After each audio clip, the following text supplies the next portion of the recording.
What up, roomies? Tonight's conversation is going to be a serious one. Our guest, Rico Aviles, a military veteran who served in Iraq and later worked as an interpreter on cases including human trafficking, domestic violence, and other high level investigations. We're going to talk about his time in the armed forces, what it is to transition into that line of work, and the realities behind cases most people never get to see. Ricardo, welcome to Neighbors, bro. Thank you for having me, man. It's nice to be here. I don't know how your weather is, but our weather is quite caliente over here. So I Uh, wish. I wish I was on the island, Papi. I really do. oh, I'm in Nah, oh Missouri. yeah. I'm in Missouri. Oh, you're in Missouri. I thought you was out in PR. Yeah. My bad. Oh But no. I live in Springfield, Missouri, little small town of Missouri. Very comfortably with my wife and my daughter, and my two nice, dogs and cat. nice. I'm up in New York. I live with my dog, basically. Nice. Yeah, it's Yeah, cold that up there. no. The weather right now is kind of weird because, to be honest with you, it'll be cold one day and then the next day summer wants to hit, and then the next day we're back to winter. So right now we're in that like Mm, weird transitional period of like spring, which is really funky up here in the city. menopause. So Yeah, I see. I yeah, get it. I got you. basically. So let's get into the nitty gritty, man, because I know Mhm. you had crazy experiences, and you know, first and foremost, thank you for your services, bro. That's the one thing I gotta say. Like, I have like I was telling you before we actually started recording, I got family in the armed forces, and what you guys do for us in this country is a blessing. And I truly do hate the government and how the government treats veterans and how they're quick to dismiss you guys. So thank you Oh yeah, again for your services, my brother. I really I appreciate it. appreciate that. Thank you so much. So in 20 you said in 2008 is when you joined the military, right? Yes, I joined the U.S. Army with a contract as a military policeman in 2008. I swore in October, November of '07. So I Mm, waited a few months and then I went active duty January 9. Like I went to training, I'm sorry. yeah. January 9 of 2008. Like right after Reyes. Like I waited for Reyes to pass at least so I could have a little bit of, coquito and stuff like that before I I left. feel I feel you on that. And what made you like want to join the armed services, and what made you actually go into the military? Ooh, no one's ever really asked me that. Honestly, man, I didn't really have much going on for me in Puerto Rico. I feel you. There wasn't really anything, there wasn't a lot of opportunities. And truth be told, I kind of wanted to do something like what my dad did. My dad was a my dad, for most people don't know this, which I don't ever speak about it, but I've talked to him so I can tell you. So this will be an exclusive for you. My dad was a cop with the Puerto Rican police force for 30 years, but Nice. for over 20 years he was a deep undercover narcotics officer. Oh, that's fire. Yeah, most people don't know. So if you Google Richard Aviles special agent and you see like a case law, you read that and it'll show you, and I can send you the link if you want. It'll show you like a big case that he did where he picked up like 750 keys of coke or 450 keys, something wild That's like that in the wild. middle of the north part of the waters up in Puerto Rico.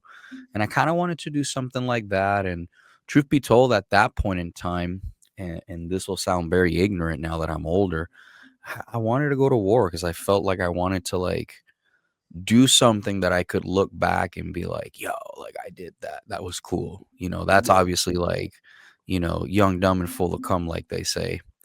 But yeah. that was like the main reason of why I joined. Later on, obviously, like you look back now and like you analyze as a grown adult and you're like, oh, I probably, thank God I did it. Right. Yeah. I wouldn't change anything of how things went. But that was like, those were like my main motivators, so to speak, to join. No, I got you on that. And Mm. yet again, like we were discussing before we started actually recording, I had family that went on the same not on the same tour as you, but was in Iraq and was in Afghanistan. So, yet again, my heart goes out to everybody who was there and everybody who served there. So like when you were actually in Afghanistan, in Iraq? Like, what was like? I know the experience must have been crazy. Is there like any like particular stories you want to share with the roomies? Oh yeah, dear Lord, how much time we got? Bro, as much time as you giving me. Okay, so I deployed basically 30 days after graduating basic training in AIT. For your public and your listeners, basic training in the army during my tenure was about, I think, 8 to 10 weeks or something like that, and then Yeah, you would go to advanced individual training. And when I graduated, I originally was supposed to go to a military police specialty unit, yeah. which basically, if you go to that unit, like you're gonna be either like SWAT or canine or like an investigator, or you're gonna work narcotics. And I ended up signing a deck statement to go with the 463rd Military Police, who were leaving in 30 days for Iraq. If that tells you the level of stupidity that I have. Hold Uh, on, because I'm not up to term. What's a deck statement? so a deck statement, pretty much, to summarize it, is a piece of paper where you say, "Hey, I relinquish whatever original orders I have to go with these people." But the problem is when you do that, the army kind of like you're at the mercy of the army. Yeah, So I had really good orders. I was going to go to 252 Military Police Company, which it's active now. The unit that I went in, they're no longer active at Fort Leonard Wood, because I went to basic and AIT to Fort Leonard Wood, and then I got stationed at all Fort right, Leonard Wood nice. in Missouri. So, and I had never left. Like, I have been to like Texas maybe and Florida, Yeah, but I had never been to any other state in the U.S. when I left. So I don't know if you know how cold Missouri is, but Missouri in January is very cold. really. I thought Missouri. Wait, no, Missouri is a state up. So yeah, it's like towards like the middle Midwest. of the country. Yeah, Midwest. Yeah, Midwest. Oh I yeah. could see how cold how it would get. Yeah, Dude, the only lie that my recruiters told me, and my recruiter was like a straight shooter with me. yeah. Like, I will say that about my recruiter. I didn't have a bad experience with my recruiter. The only lie that dude told me was that as a Puerto Rican that has never seen snow, that has never been in weather below 70, he's like, it's Yeah. okay to go to Missouri in January with a long sleeve shirt and short pants. Oh hell And no. yeah, Oh yeah, hell bro. no. Yeah. Yeah. Oh So hell. I showed up.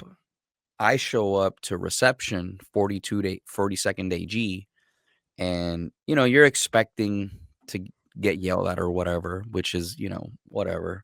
I come from a Puerto Rican household, bro. My dad would blame me for everything. That doesn't bother me. Bro, I feel you. Yeah, I feel you Dominican. 100%. Yeah, I tú know. sabes, tú I know. sabes. So I get out of the bus, and it was 10 degrees that day. Oh I get out of the bus and I try to breathe and I couldn't breathe, so I passed out on the pavement when I got out, and I woke up and the drill sergeants are fucking yelling at me. what the fuck? So that was my introduction to welcome to Missouri. Oh no. Oh hell no. Yeah. Oh yeah. Oh But hell fast no. forward then, graduated in May, deployed to Iraq. I was part of OIF OEF. So I went to Iraq for 15 months. I was there June 25th of 2008 until September 4. We touched down in Missouri, in Springfield, Missouri, at the airport. September 4 at 11, September 3rd, 11 like 30 or 11:40 at night. And then we got on base around like 2 or 3 o'clock in the morning. But Mm, it was a wild deployment because you're brand new. Like, I was brand new, so like I didn't know much. And I remember for 30 days you do like a lot of training. Like, yeah. most people don't understand that in the army, before you do almost anything, you're going to do a lot of training. Like like a lot of training. Like, it'll say 8 hours, like, no. You're No. training from like the sun is down, from the sun rising to like before the sun rises till the sun goes down. Yeah. So it was a lot of training on how to, what's called tactical and technical procedures, uh, room clearing, IED, how to do search and seizures, how to deal with like a non a hostile individual that doesn't want to go with you, how to properly conduct a raid, what to do in fact, a lot of things. Yeah. And the first time I went on mission, I was like super excited because I'm like, I'm about to go out. It's like Halo, bro. Like I'm in I got my 50 caliber, and I was a 249 gunner.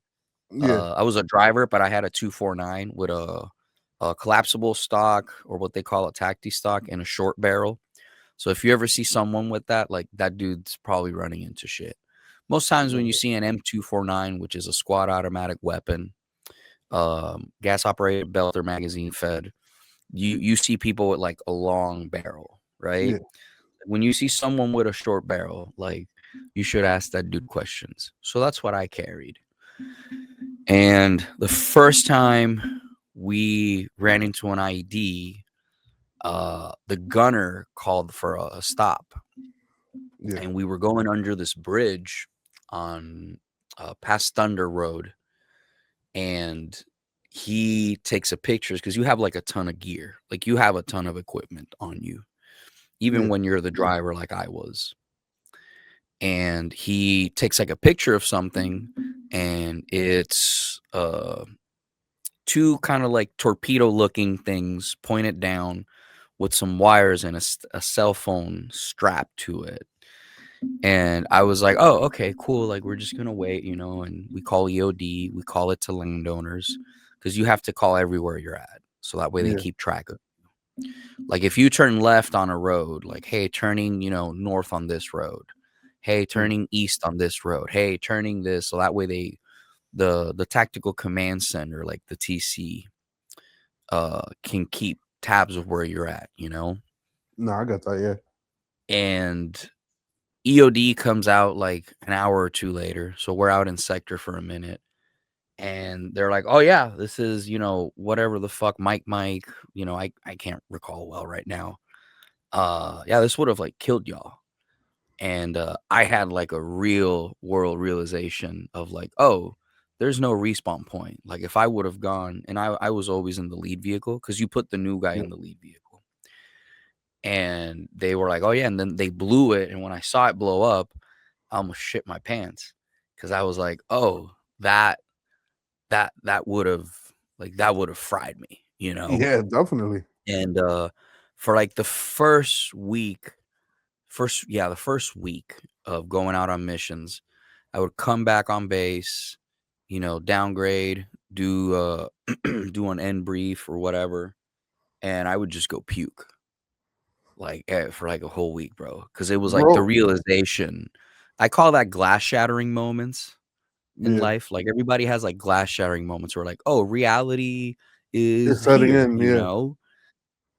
Yeah, and like for like a week, I just puked like every time we'd come back. Yeah, Bro. like I it took a minute to like realize like, oh, like these motherfuckers are real. Like they're really trying to kill us. Like Hell they're not yeah. fucking around. They're not, Yeah. bro. And that's something that, like, what I think is the difference between like somebody who actually experiences the armed services and actually goes out to war versus like civilians that have this like glorification of what war is. You know what I mean? Like, Kind of, because you know everybody, man, it just really depends on the person. Because like I know guys that they haven't been to war, but when they were at war, like they came from like really rough neighborhoods, like Southside Bronx, downtown Chicago. yeah, We had one of the homeboys that grew up not in Kissimmee. It's like this town east of Kissimmee that's like really rough. And dude, that guy, like whenever we kicked down doors and stuff, like he just wanted to scrap. Me, I just grew up in Puerto Rico, bro. Like yeah, I didn't know better. Like I rarely got into fights in school, like I didn't know how to fight. Like truth be told, when I went to basic and we did combatives, like I was like, like I had no idea, bro. I didn't know how to fight. I had never held a weapon in my life. But you grow into it. You grow Yeah. into it. That was like I would say one of like the big scary experiences when I first started like going out on missions and stuff, going on patrol. If that makes sense. No, it perfectly does, bro. It perfectly does. Later on, we our mission changed and we started doing pretty much what you would call raids, right? Yeah. And for people that don't know that they see movies, like the movies don't do justice about how much preparation you have to do. Because here's the thing, right? If I go into the wrong house and there's nothing in that house, or the bad guy that we were looking for isn't there, homie, that entire village is coming on that ass.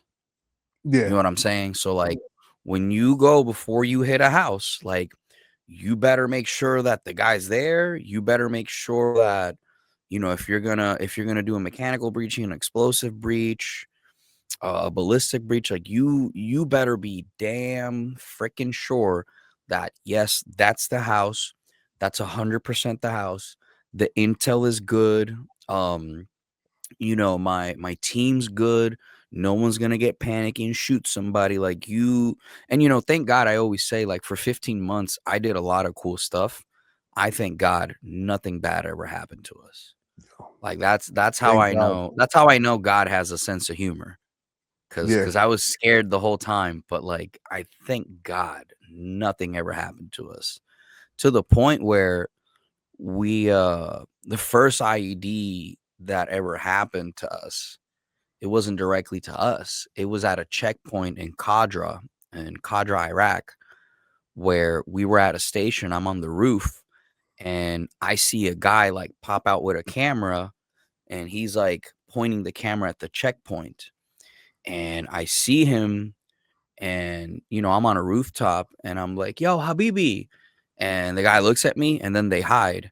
And like 2-3 minutes later, I see the explosion like happen at the checkpoint and they killed four of our Iraqi police. Oh. And like we get there and like that was actually like the first time I saw a dead body. Was like Mhm. we got there and like my Sergeant Charles, which I have a lot of stories about Sergeant Charles. My dude, Sergeant Sergeant Charles in Yeah, the building. Sergeant Billy Joe Charles III from Joplin, Missouri, who's now retired. And I actually had him on the podcast, and I have a wild story for you about him later. Oh, definitely. Um, uh, we go to get out of the vehicle because we set up and we're trying to like help people and navigate traffic because you have a lot of checkpoints. Yeah. And I see like there's a lot of smoke, and he goes, "Hey, make sure you don't contaminate the scene." I go, "Yeah, whatever." And I get out and one of the IPs is just blown in half.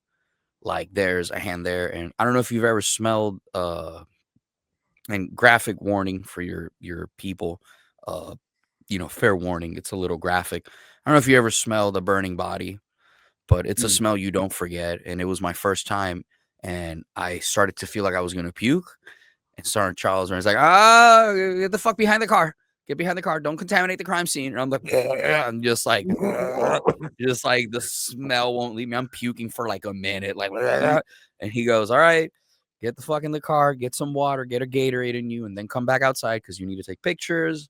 We need to see if we can save somebody, which, we had other people doing that. So Yeah. I was just being a little bitch. And yeah, that was like the first like oh shit moment that we saw. And they killed everybody at that checkpoint. We had a couple civilian casualties that happened because during my time there, that's what they were doing is they would just attack. Like they were scared to attack us, I feel like, Yeah. because they knew that if they attacked us, like everyone's coming to that ass, bro.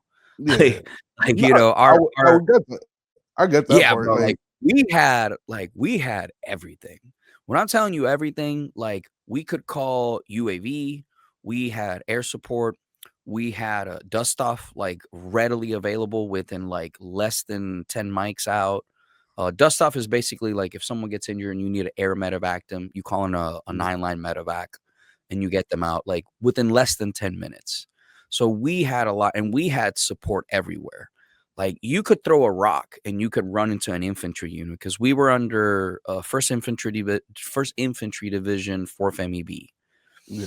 Um, so like we had everything, and I remember we would go to like villages, and some people would talk to us, some people wouldn't, and you kind of like get a feel for it, you know. And I didn't do like I did a lot of you do a lot of stuff in 15 months, but not as much as I wish I would have done probably, because as a Yeah. driver, your main priority is like, hey, move the vehicle to cover if we're getting shot at, or like if we get blown up or something, like, you know, you got to like react. And I remember like that day, like it was yesterday. Like I was talking to Billy about that one day. I go, "Do you remember?" He's like, "Oh yeah, I remember." He's like, "I'm still laughing about it." I'm like, "Ah, thanks." Like, thanks, bud, you know? Thanks. Well, Yeah. Billy was wild. Let me preface by saying this. Sergeant Charles was wild because this was his second deployment, and on his first deployment, he got blown up 14 times. And not like, oh, the IED the went off, he fuck? kept going. No. Yeah. Billy got blown up 14 times. Like the first IED he hit, his vehicle rolled, and the gunner got pinched under the Humvee. And all that happened to him was he pinched a nerve in his neck, if I recall correctly, because the Humvee flipped. Yeah. He pitched, like, obviously, probably super bad PTSD, you know, Oh and, yeah, you yeah, know, definitely, lost definitely. hearing, but like the vehicle rolled. So, like, Billy just didn't care. Like, he would actually fall asleep on missions and turn the FBCB2, which is like this like supercomputer where you can communicate with blue forces. It's called a Yeah, blue force tracker because, you know, you check blue forces, you know, yeah. and you can send each other text messages and stuff kind of. And he would just like be like, "Hey, you guys got this. Just scan the whole sector. If we get blown up, wake me up." And I was like, "Yeah, whatever." And that motherfucker would like put his headset up, put his hands right here, put his chin here, and you just see him like little bit of drill while we were out in sector like going. And I'm like, this motherfucker. Yo, he's Uh a wild boy, yeah, bro. Billy's wild, bro. Like I did an Oh, interview with him on my podcast, yo, and there was a story. hold on. I gotta say this. Yo, being blown up 14 times, either God got your back or he's fucking with you heavy. Because that's Oh insane. yeah. That's how you know sweet baby Jesus and God have a sense of humor. Hell yeah. Cause, Jesus 'Cause it's Christ. like it's like 14 times? 14. Yeah. That's Yeah. fucking wild. Yeah. I used to tell people, yeah, he got blown up 21 times. And people were like, what the fuck? And then when we interviewed him, my boy Eric McElroy, shout out to our producer, Eric McElroy. Eric wanted, because Eric had heard all these stories. You know, Eric's my Yeah. boy. And Eric's like, so you've been blown up 21 times. He goes, no, I haven't. And Eric's like, oh, you freaking liar, Rico, you know? And he goes, I've been blown up 14. And Eric like sits back and like just like he's like, okay, that's still wild. You know? Listen, any number over one is wild. Any number over one is wild because of the fact that and God forbid anybody who's in that situation, I hope nothing bad happens to you. But if you go through that situation 14 separate times and you're on your first tour and then you go back for more, God bless your soul. God bless your soul because you have to have angels looking after you. You have to. Bro, our squad leader, so our like boss for like all of us, it was his 6th or his 7th. I Jesus. think so. Because he came from the 82nd. So he Mm. came from 82nd All American, or uh athletic alcoholics is what they call the 82nd for the AA, like athletic alcoholics. And that's not a thing. Like I never left Missouri. Well, I went to Korea for a little bit, but yeah, man, like we had really good experience. Like we had guys that we only had one team leader who it was his first, and he was a corporal. But that dude had been in an SRT, like in a SWAT team, for 3 years. So like Yeah. that dude was the one who taught us like how to clear corners and stuff like that because he was also an MO, a marksman observer. Like that dude, I would not want to mess with that dude. No. Uh, McSweeney, he was stop lost. McCoy, I'm sorry, not McSweeney. McCoy was one of the team leaders, and he was stop loss, and that was either his second or third deployment. But he Yeah. chose to deploy, if I recall correctly, because if you're stop loss, you get a ton more money, and then if you're deployed and you're stop loss, you get even more money. So And he was like what's stop loss? Because I don't know exactly what that is. stop loss for the people that are listening is basically your contract expires, but the military says that you will continue to serve due to whatever circumstances. Yeah. Like if you ever seen the movie Stop Loss, like that's a real thing. We had a guy in our platoon that was like that. His name I, was I don't remember his first name because you don't know people by first name, but it was McCoy. It's a black guy that yeah. he uh he definitely punched me a few times for some stuff that happened that we can talk about if you want. Hey man, if you want to tell us the beef you had with McCoy, I'm with it. But the craziest thing No, about no, it wasn't beef, man. It's just like I just because I didn't do pre-deployment training. Normally you go through 6 months through a year of pre-deployment training and then you deploy. So they had like a cohesiveness. It was just like I'm new. I'm like mm, the guy that's new that has no experience except basic training. So I had to like do all of the training in like a month, and then every day it was like, okay, we're gonna train on this for 2 hours, every day. So we would run missions, right? Missions could last from anywhere from 12 to like 24 hours. mm, Um, and then we would come back, clean trucks, clean trucks, clean your weapons, do a debrief. Okay, guys, this is what we did today. This is what we're going to do tomorrow. This is the intelligence that we gathered. Hey, shout out to so and so who talked to this person that found this. Like we had a little kid that ran into the street one day and he said, Mister, boom, boom. And like I thought the kid was messing around, and then like one of the Iraqi police came by. He's like, oh no, boom, Mister, boom. And there was like a bomb that the kid warned us not to go by because it would have oh, like hit us. yo, shout out to that uh kid for warning y'all. I have a picture with that kid on my Facebook. I literally have a picture because when we got rid of the bomb, we ended up talking to the elder of the Mahala. Mahala is like the village, right? Uh-huh. Each village has like a mayor, right? Like an elder. And they were like really wanting to get rid of people, and we had to deal with an organization called JAM, which was a precursor to ISIS, if I recall correctly. It was Jamia Abdullah Muhammad something, where what they would do is they would go to a village, and if you saw like a bloody red handprint, what they would do is they would kill somebody, and then they would like put their hand in the blood and stamp a house. And they'd be like, this belongs to Jam. And that village, there was a house that had the Jam hand signal, the Mm, Jam symbol. So we took like pictures. You have to put in a case to headquarters. You have to put it under surveillance. And you like I said, man, you do not want to hit the wrong house. that's a So fact. we went the next day. That little kid that stopped us, like I have that picture on my Facebook profiles. Like if you go to my Facebook and you see a picture of me kneeling down with two kids, the kid that right next to me is the kid that warned us. So we went the next day, took out the bad guys, rolled them up like in the middle of the night with the IPs and the IAs, the Iraqi army and the Iraqi police. And we found like a bunch of bomb making materials, AK-47s, Dragoon, a shit ton of ammo, shit ton of C4, which we were like surprised because they shouldn't have C4. That's like Yeah. really wild. Yeah, and then the village threw us like a party, and we like ate with the villagers and stuff like that, and it was like really cool. That was like a really cool moment in my Oh, deployment. that's dope. That's dope. It's dope Yeah. to it's dope to like hear that the village embraced you, to get Oh, jam bro, out of yeah. there. Bro, yeah. So funny story with that too. There's a guy that sold rugs, and Hey, I had gone on a foot patrol and asked the guy, like, "Hey, Habibi, how much?" And he's like, "Oh, $1,000." And there was this rug that it was the Virgin Mary holding like baby Jesus.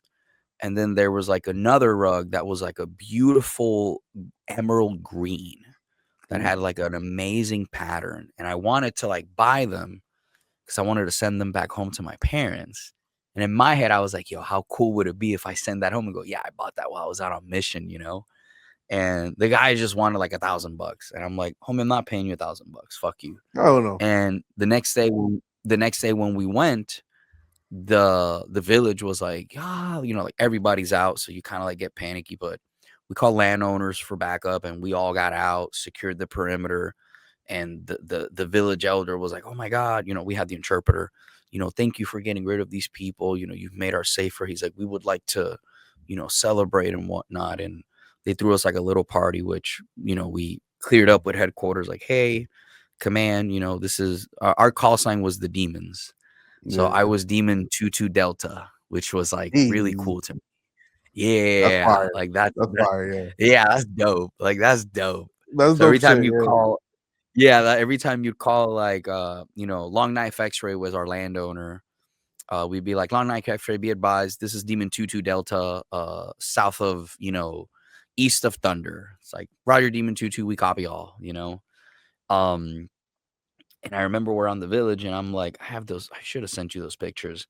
Uh I I'm like walking down up and down the village and they had this bread and this chicken that was just fucking amazing. And one of our boys gave me some cash. He goes, "Yo, go get me. Can you go get me like a chicken? Because my vehicle was right next to where the chicken place was." Yeah. And I go and I'm like, I get the chicken. He goes, "Habibi, come back." Like I went with the interpreters. Like, "Habibi, come back in like 5 minutes. Let me make the chicken and the bread." And I see the rug guy. You know, and I'm like, "Hey, Habibi." It's like, "How much, my friend? For you, $100." So I like ran over to Sergeant Charles. I go, "Hey, can I like grab these two rugs? I told Sergeant Charles straight up. Yeah. And he's like, "Yeah." He's like, make it quick and go with somebody, somebody backs you up because I have to sling my weapon to carry these rugs." Yeah. So Of dude, I course. gave him the $100. He like shook my hand, gave me a hug, and like does the kiss thing. And I'm like all excited. He like wrapped them up real tight. I threw him in the back of the M wrap and I sent them home. And So what your parents said about the rugs? They love them. so so wild story. They were Turkish rugs. So if you don't Okay. know much, like your listeners in New York are gonna know, Turkish rugs are very expensive because I believe they're like handmade. Yeah. So the way we found out they were Turkish rugs was because when I sent them, I sent one for my abuela. I sent the Virgin Mary one for abuela and my abuelo, and then I sent the green emerald one for mom and dad. So mom used to have it in the living room, and she had it on the floor. And one day my sister spilled water on it. And bro, when I'm telling you, like, how Hispanic parents are, like Caribbean parents, Oh, she just flip. smacked the fuck out of my sister. So my mom gets mad, and my dad tells me this story later on. This was like years later, by the way. Yeah. Like we found this out years later. My parents were just like, I told them, I said, "Oh yeah, I bought it at a bazaar," because I didn't want to tell them like at the time, because my parents are a little, they worry. No. But No. my I. grandparents, I was like, yo, Bobby, I bought that on mission. We liberated like this village and shit. And my abuela, like, she has it in her house with lights, with a picture of me and a picture of all the grandkids. And has it lit up with like candles and stuff. Like Yeah. she prays, and you know how it is, abuelas, they're Yeah. always tan I, I, rezando. I, And my abuelo asked me how I got it. And I told him the story, and he's like, "That's so cool." And I was like, "Isn't it right?" So yeah. then my dad went to get it cleaned, and they wanted like hundreds of dollars to clean the rug because my mom wanted it done professionally. No. Of And my course. dad's like, "Why?" And he goes, "This is a Turkish rug. Like this is like a very like they explained it." So my mom got even more mad with my sister. So then they took it out of the living room. They wrapped it, tubed it, and airtight sealed it, and they have it in the house, like hidden. in like the safe, like the house safe. Yeah. Yeah. Because So at the end of the day, things of that nature, bro. And then because Turkish rugs and Persian rugs or Turkish and Persian rugs are different, right? Am mhm. I- Mhm. yeah, but they're still at like a super high value. And then on top of that, like it also came from you, which is an added Yeah. bonus on that, and it also came from when you was doing your service. So it has not only monetary value, but it has a lot of significance to them as well. You know what I mean? Here, I got the I don't know if I can share my screen. Can I? Let me see. Oh, yes, I can. I'll pull Bobby, that there up. it is. There it Let's is see. for your viewers. Let's add this on here. Ooh, that's fire. Yeah, That's dope. that's the rug. That's dope as fuck. That's the rug, bro. Nice. That's the rug. Yo, that's dope. Yeah, got that after we helped get rid of some bad guys in the village, and the guy sold it to me for both rugs for $100. Like You can't go wrong, just man. literally. Yeah, and American, American, the dollar goes pretty far Yeah, outside of the U.S. Like really, really, really really far. far outside of the United. Yeah, man. And Yeah. then I got the picture here of the little kid right here. Yep, here he is. This is the little kid that warned us that he Bring was that like, up. Mr. Boom. And right here. There you go. That little kid right there. Bam. That's our little hero Yeah. right there, boy. Yeah, bro. Yeah. Damn, man. Yeah. Shout out to That little him, kid. yo. Yeah. Yeah, that's my Shout out. 249, my baby, you know? That, yeah, man, that little kid, that little kid, yeah, bro. I don't know where Yeah. that kid is, but I hope God or whoever he believes in is blessing him, because we Nah, would have bro. been Like, we would've got like, it effed up. like I said, you guys had God has a definitely serious sense of humor because he was watching out the whole entire time, man.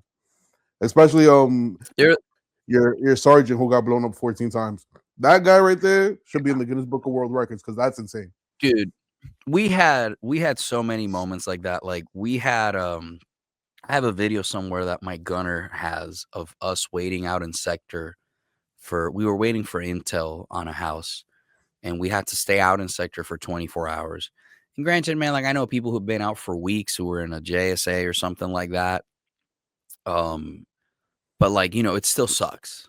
Yeah. Like, you can't shower, you have to wear your gear, you're carrying, for me, a combat load was 1,000 rounds plus my handgun. You carry 60 rounds because it's 15, yeah, 15, 15, 15, 15, 15, and then you carry a plus one.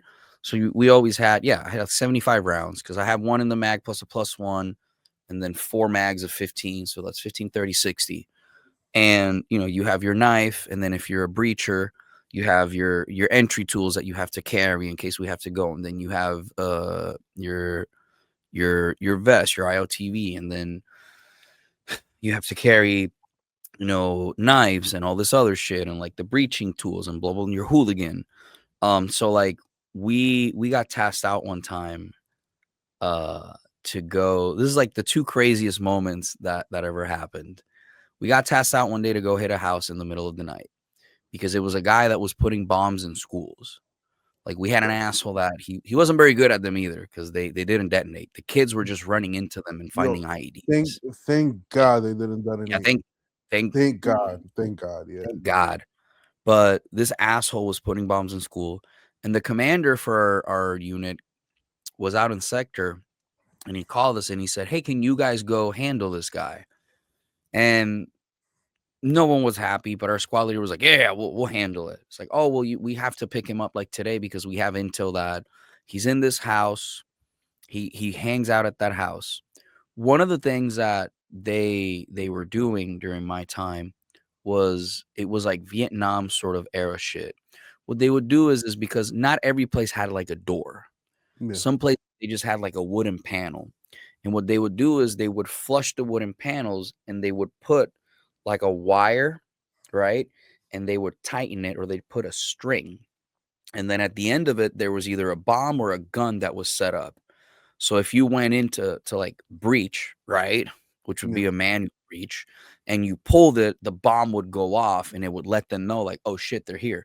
But dude, if you pull that bomb and that bomb goes off, like you could have casualties.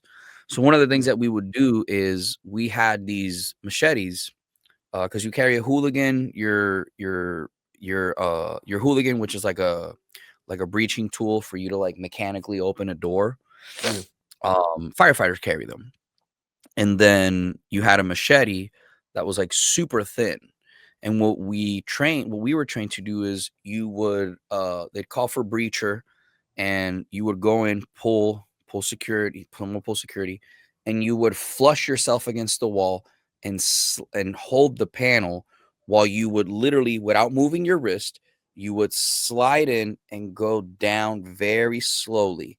The moment you felt the slightest resistance, you would, without moving your wrist, pull away, and you'd be like, yo, like, we got to go somewhere else because there's something there, you know? Yeah. So we go to hit this house one time at like 3 in the morning. I never forget this. And I was tasked out to do breaching duty. So we're like training at the IP station before we go. And like they made it real clear, hey, if we find a wood panel door, go ahead and two people are going to put their hands on the edges. We're going to have security. And you're hitting a house at night. Mm. So you got to have NVGs. So when you take the NVG off, bro, like sometimes if the moon's not out, it's fucking dark. Dark as shit. Yeah. It's fucking dark. You might be able to like break a chem light and hold it in your mouth. But dude, if it's dark and like there's other people, when one person wakes up, the whole fucking neighborhood's gonna wake up. So we had these red lights that, reds really helps you see, but it's hard for people to see from afar. And I go in and I have my MVG, and they're like, we set up, we stack, and we go into the house. And we had really good intel. And Sergeant Charles is like, yo, like, breach her up. So I like go down, I sling, and I put the door, and I pull the machete, and I like slide it in, and I keep my elbow flushed, and I'm moving my wrist, and then I feel something, and instead of not moving my wrist, I go like this, and I like went like this to pull, and I like went like this to pull, and the other person wasn't like really holding it, so the panel flies down, and all you hear is a. All right. We good. So I s- the panel falls, Yeah. and thank God, there was nothing. But at that point, like, you can't go in quiet, and we're like running through the house, clearing it, and like 6 7 minutes later, which is an eternity, by the way, like it should not take you that much time to clear a house, especially if you have the element of surprise. We like go in, and you're clearing, clear, drop a chem light, okay, we're good there, go up the stairs, and we get the guy, and the guy was sleeping. He had like a thing of hash next to him, like this, like a hookah, and he was Yeah. out. He was high as a kite. I'm assuming, and we're all there, and like we have him in, and the guy like wakes up. We like zip tie him, bag him, because you don't want him to see like where he's going or your faces, and we put him in the MRAP, and we get to the processing station, take him out, get him processed. We used to have this thing called the bat and hide system, Yeah. which what it is it takes your retina and your fingerprints. And that's how we were able to identify him, because we had a database in Iraq. Yeah. And dude, thank God, like everything went well. I'm outside smoking a cigar out in sector, and we're inside of like the Iraqi police station, and Sergeant McCree comes out with Sergeant Charles, and Sergeant Charles like walks up to me, and he just kicks me in the chest. I fall Damn. back, and he just grabs me, and he like, what the fuck, just starts yelling at me. And he's like, what the fuck were the instructions? I was like, I guess you just don't fucking listen, whatever the fuck. And I was like, oh, sorry, my bad. He's like, no, So, dude, for like a whole month, I had to like do breacher drills for an hour every day after mission because it was like we can't have that again. You know, it could have gone catastrophically wrong. And they Yeah, gave me like a weird nickname or whatever. But like, yeah, that was you look back now, it's just funny because it's like, dude, all I had to do was not move my fucking because you know it's so flushed, like the panel's so flushed that you would slide the machete in, and dude, you can feel it because the wire's pretty tight, you know. yeah. And I thought I felt something and just went like this. I moved my hand and went like this, and the fucking panel just fell, you know. That was like a really wild one, and then this I'm trying not to laugh because I'm like I don't tell these stories often anymore. Yeah. But like when I do it, I like relive it in my head, you know. Nah, And then bro, that so shit is then insane. this is like the wild one that I've only told on my podcast, so I'll give you this exclusive. We Rumi, interviewed Billy. Yeah, we interviewed Billy when he retired. Because that was like a deal that I had with Billy. It was like, hey, when you retire, I want to do an interview with you on the podcast. He goes, yeah. And Billy's telling like some other wild stories about me and whatnot. And we had a situation one time when we were out in sector where we had this guy that was naked, walking down the street midday, just and naked. he's swinging, yeah, naked, swinging a machete at the IPs and the IA. And I'm lead trucking. We see it, and Sergeant Charles goes, "Oh, we're about to see someone get killed," because we would train the IPs. We did what's called PTT, is police transitioning training, which basically is where you teach the IPs how to be the MPs, the military police. We're teaching them how to be police so they could Yeah, take over their country. Which obviously we all know how that went. yeah. Anyways, um, so we get into sector and this dude's naked, like walking down the street, swinging a machete, yelling whatever at the checkpoint people, and we're like a couple 100 feet away, and I like, our gunner Betcher calls it out. He goes, "Yo, I got a guy." And he like freezes. He goes, "1 second, Sergeant." He like pulls out his M4 and puts his nods. He checks through his nods. He goes, "I have a naked man approaching the IP checkpoint with a machete in a threatening manner." And Betcher goes, "Should I engage?" Because he's walking towards the IP station at a checkpoint. And Sergeant Charles is like, "No, they got it. We about to see somebody get murdered." And I'm like, we're out in sector, and I'm like Yeah. looking, and dude, the guy's like, and all you see is like the IP like walks up to him and just smacks him with the back of his AK-47, Damn. and the dude's on the ground. And they're like on top of him, like beating the shit out of him. They goes like, and dude, remember, it's midday in Yeah. Iraq, and the dude's naked. And then they pull him up, and I can't see this, but Betcher's like, "Oh, there's a little bit of skin that's on the ground and shit." And Sergeant Child's like, Uh, "All right, now we have to go, we're gonna have to go render aid because we have to process him." And yeah. the IPs are like high-fiving while they're cuffing him, and you can like, I can't see it, but Betcher's like describing like, "Oh, dude, there's like skin missing." And I look to my left, and I've only told this story on my podcast. Um, I look to my left, and there's a blue truck that's like has a tarp on the back, and there's a guy like going like this, and he has like a cell phone or a button, and he's like pressing it. He's like pressing the button, and I look and I laugh and I go, "Huh, I think this guy next to us is trying to blow us up." And Sergeant Charles like grabs me and like jumps over and looks. And he just looks at me. He goes, "I need two on the TC side on the blue van right fucking now." And he like grabs his rifle. They get the guy. The guy was handcuffed. They get the bolt cutters. They pull the guy out. We cordon. We shut down the whole street. It was a V-bid. Oh shit. And the reason it didn't go off was because we had this thing called jams, which was this little antenna that looked like a molecule. Yeah. That what they did was, is within a certain range, it would shut down all devices. Anything that sent a signal, it would shut it down. And we would laugh because sometimes we always had that on. Always. We always had that on. Like that was part of our pre-maintenance checklist before going out on mission was, Yeah, hey, make sure definitely. it's on. And we had a cell phone that each team leader had that they would check. Oh, cell phone's not working. The jam's, doing its job. And we get the guy and we go to the station. It takes us all day because we have to wait for EOD. EOD is like, yep, this is a fucking VBID. This you can't move. We gotta deal with it. It takes EOD like 6 hours. And it was right outside of our station too. So like we literally pulled out of Amaria.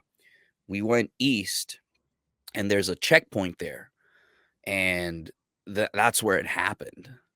But our detention facility was like 150 or 200 meters behind that was our detention facility where we would process and interrogate people. And dude, we're there until like 10 o'clock at night. This was like in the afternoon, the evening. And Sergeant Charles comes back, bro. And my gunner's like, dude, what the fuck is your problem? Like, that's your sector. Like, you're supposed to cover that. He's like, what the fuck? What the fuck? And like, I'm like in my head trying to figure out what to say. Sergeant Charles just like walks up to me and I'm like bracing. I'm like, I'm about to get punched. And he just fucking punches me in the chest and kicks me and just fucking starts kicking me. And he's like, what the fuck is your deficiency?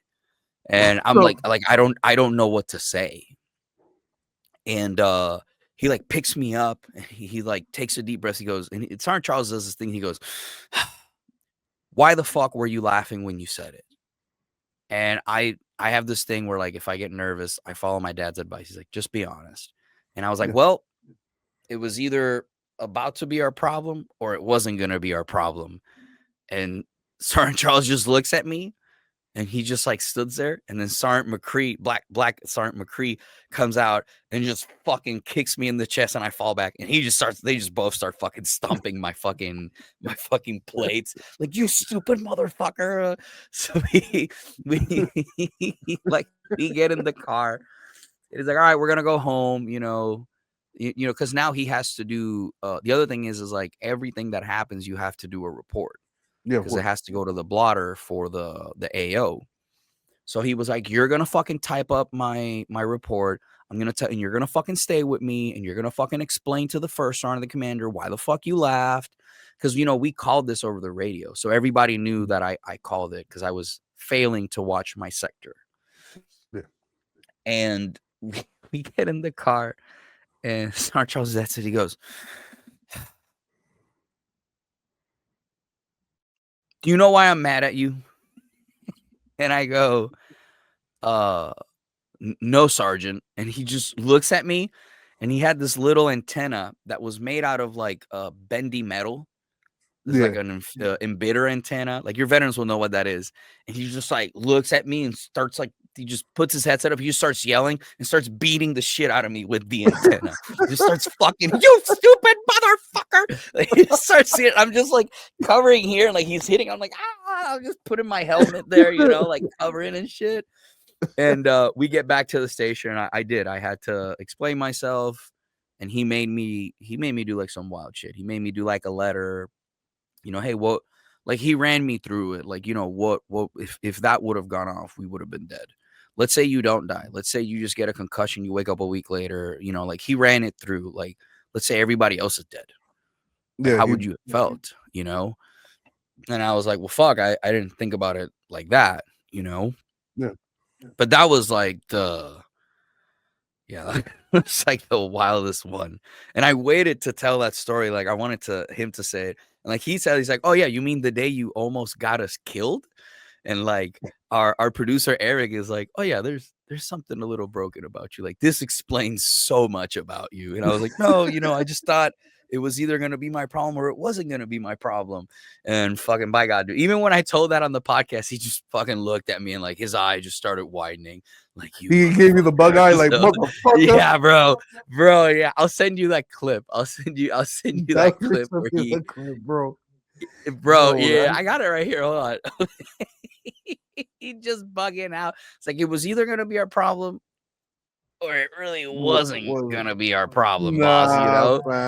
fam. Yeah, no, dude, he was so mad. Like Nah, I believe it. he was so upset. Um the only other thing that I can think of is uh to summarize like those wild stories was, oh no, I gotta find that clip.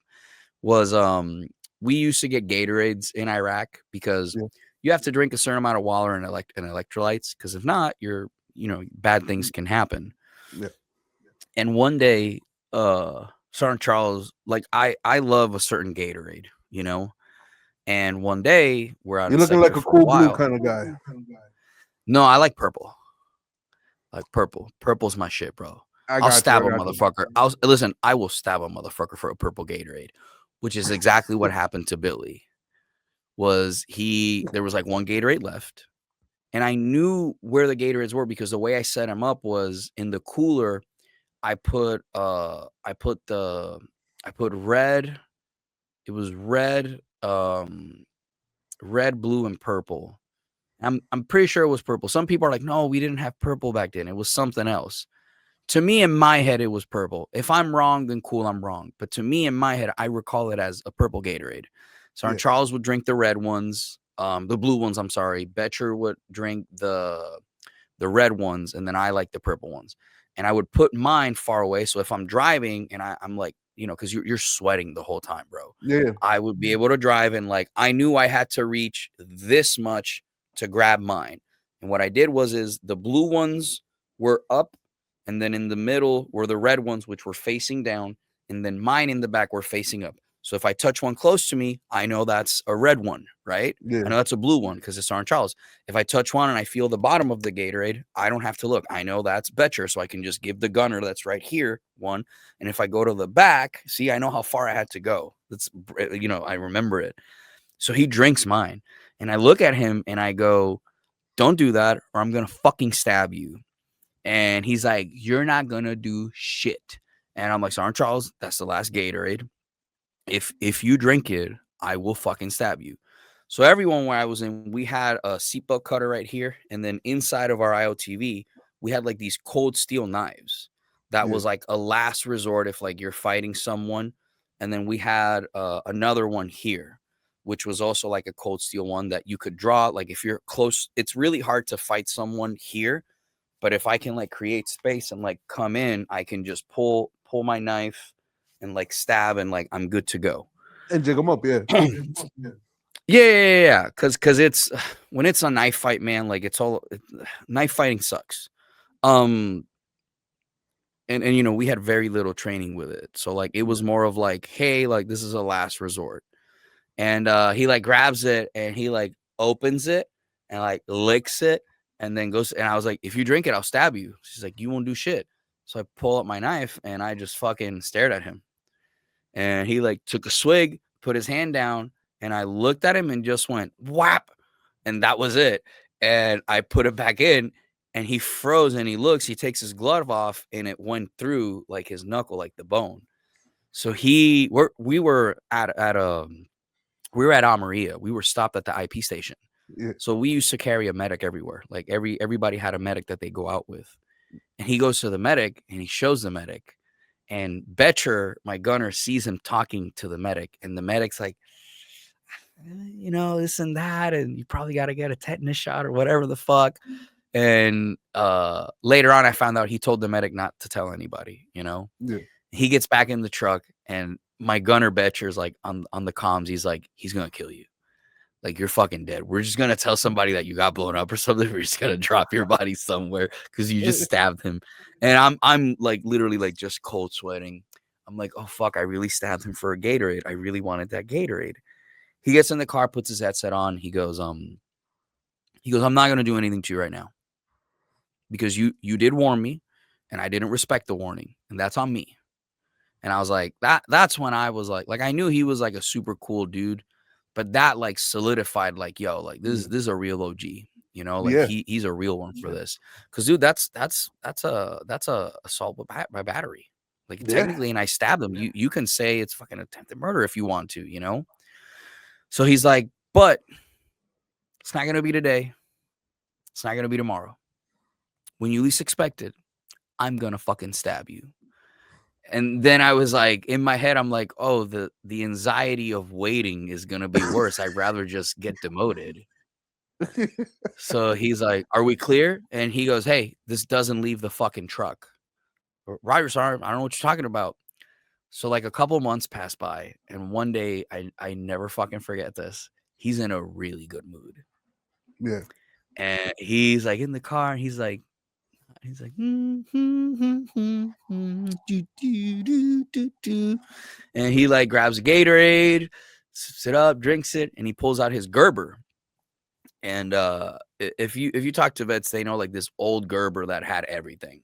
Like that Gerber had a knife, had a scissor, had everything, bro. Had wire cutters, everything. These Gerbers were like dope. And he's like cleaning his fingernails, and I'm like scanning, and he's like, "Hey, Aviles." I go, "Yes, Sergeant." And he stabs me like right here on my shoulder. And when he stabs me with the tip of the Gerber, he twisted it and then pulled it off, cleaned the blood on my thigh, and then put it away. He goes, "That's what you get, motherfucker." And I'm like bleeding. So I'm like, "Oh fuck." So I'm like in the middle of sector. He's like, "Keep fucking driving." And I'm like pulling on my eye flack to like drive, and I like put something on it. I'm holding it to stop the bleeding. And he goes, "No one will ever fucking believe you." So years later, when we interviewed him, I told that story, and he's like, "You know what? I can tell that story because I'm out of the military and fuck you or whatever." And he's like, "Yeah, stabbed you." He's like, "I stabbed you." Yeah, I have it right here. Hold on. Yeah, I'm gonna send you this. He's like, "Yeah." He's like, "I stabbed you like a little bitch, and you weren't gonna tell anybody." Yo, And he's like, "Man, yo, but here's the Sergeant thing, Charles is OG, bro. bro, he's wild. But here's the thing, right? You get your smallpox shot on that same spot. So that motherfucker stabbed me right where I had my smallpox shot. Oh, he's So an asshole. so me being me, I was like, I was like I was like I was like so mad because I would tell people the story, and I would show people the scar, and people were like, "Yeah, that's just your smallpox shot." I'm like, "No, no, no, that's when he stabbed me." So he said that on the podcast. He goes, "Yeah, that's why I did that. So no one could ever believe you. So you couldn't snitch on me like a little bitch." And I was like, "You Yo, evil." Like he thought that fucking far ahead he's to be like, maniacal, bro. yeah, dude, I sent you the Yo, link. I have the video here, like where he says it. He's like, "I stabbed you in the shoulder so no one would ever fucking know it." And I was like, "You evil yo, motherfucker." Like yo. Shout out to Sergeant Charles, yo. That shit is fucking it's crazy. it's wild, right? Because when he got out, I talked to him like a lot, because when veterans get out, it's like really Yeah, difficult on us. And I remember when he got out, we went to hang out at the cigar shop because he got out in Georgia, did his years, and then oh, I gotta show you this picture. This is gonna be a wild one that you can clip this. You're gonna love this. let me see. So when he got out, we met at the cigar shop. We had some drinks and smoked cigars, and we were just sharing stories. And then you see this picture right here. Let's bring this up real quick, roomies. Yeah. Oh, I get So it. you I get it. so I he's get it. pointing where he stabbed me, and I'm pointing where I Where you stabbed him. stabbed him. So Yo, like, yo, look I at his swear, smile. y'all military dudes, yo, yeah, y'all sense of humor is crazy, bro. Dude, that picture's worth $1,000,000 because Yo, no one that bro. sees that picture, they would never know. But the people who are in the know, they're like, "Holy shit!" And you see, he's pointing right at the spot that I Right told at you. this point. Bro, Yo, like, I was like that. I told my wife that story. My wife is like, "Oh, this explains so much about you." She's like, "Yeah." But then my other thought is, right, is like, I wonder if like Gatorade will see this someday, and they'll be like, "Yo, we would like for you to make a commercial for like a purple Gatorade." Like, dude, my yo, favorite Gatorade is G2 purple. I will drink that like water, bro. It's my favorite. And I just think in my head, like Gatorade's like, "Mr. Aviles, we would love to do a commercial for the armed forces. And we want to hire Sergeant Charles also." And it's just me and Sergeant Charles. And it's like he's You just see me sweating, right? And it's purple sweat, and he's sweating blue sweat. And it's like, what would you do to quench your thirst? And it's just me pulling a knife, looking at it, and him pulling a Gerber. It's like, Gatorade. Is it in you? Quench your thirst. Quench your thirst. Bro, if Gatorade is listening and they ever do that, I will fucking gladly do that, bro. But they gotta bring Sergeant Charles though. It's gotta be like us in gear and everything, just looking at each other. It's just purple sweat on me and like blue sweat on him. What, like the old school, Gatorade commercial where it was like black and white, and the only thing that was in color was the sweat and shit. Bro, I dream about this like so much. It's not even funny. That if the Gatorade company actually ever asked me, I'd do that in a heartbeat, bro. Hey, it'd be a good commercial for the troops. No, it would be an awesome commercial for the troops. You feel me? And it would also show, support for them now too. Especially with it would also show that some people will stab a motherfucker for a Gatorade. Hell fucking yeah. Shit. But yo, yo,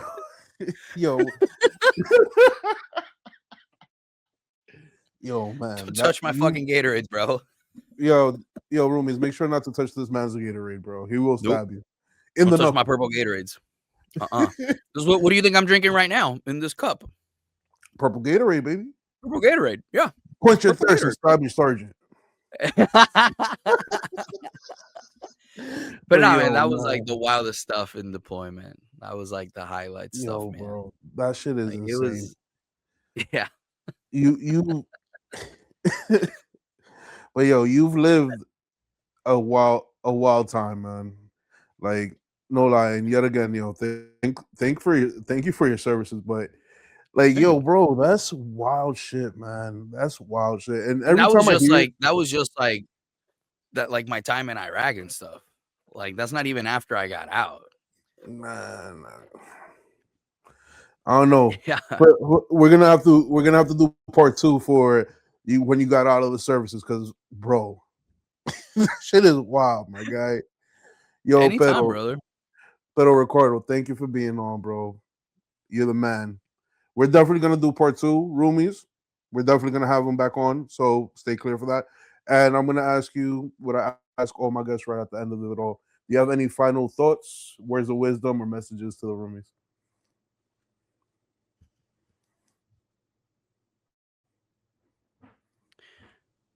Try to do things in life in which you find genuine happiness, and like don't worry so much about like if shit goes wrong. You know what I'm saying? Yeah. Because I was guilty of this when I got out. Was I always thought of like the worst case scenario instead of thinking like, what if it went right? Yeah. And like, just live, man. Like, just fucking live. Like, I've been pretty blessed and pretty blessed. I say that like very, I'm a brown belt in jiu-jitsu now. I have an amazing, healthy daughter. I'm in good health. I have an amazing, healthy wife, and all my friends are moving here to Missouri. Try to live a life of service. And this is something that I learned from a Medal of Honor recipient named Dakota Meyer. If you don't know who Dakota Meyer is, go Google that guy. I've spoken to Dakota Meyer like many times, and I've been very blessed to be able to like talk to him. And that's one of the things that he said years ago to me that like I didn't realize that's what I was doing. Was like, try to live a life where you serve others. Because at the end of the day, that's number one, that's the easiest way for you to make money, is to serve others, to be in the service of others. And if you're a veteran and you're like a little lost, like try to be of service to others. I promise you, man, I deal with, I'm part of a group of people called We Defy. Bless you. I'm part of a group of people that called We Defy, where we talk with veterans when they're in like at their worst, Yeah.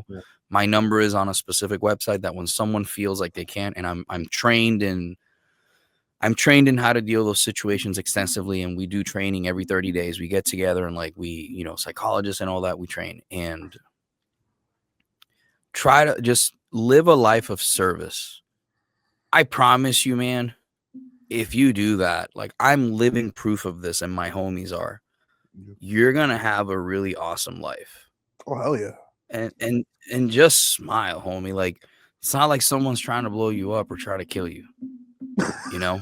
And it's not like you're in family court either, Yeah. So I got you. I got you on that. But yo, yeah, that'd be my advice.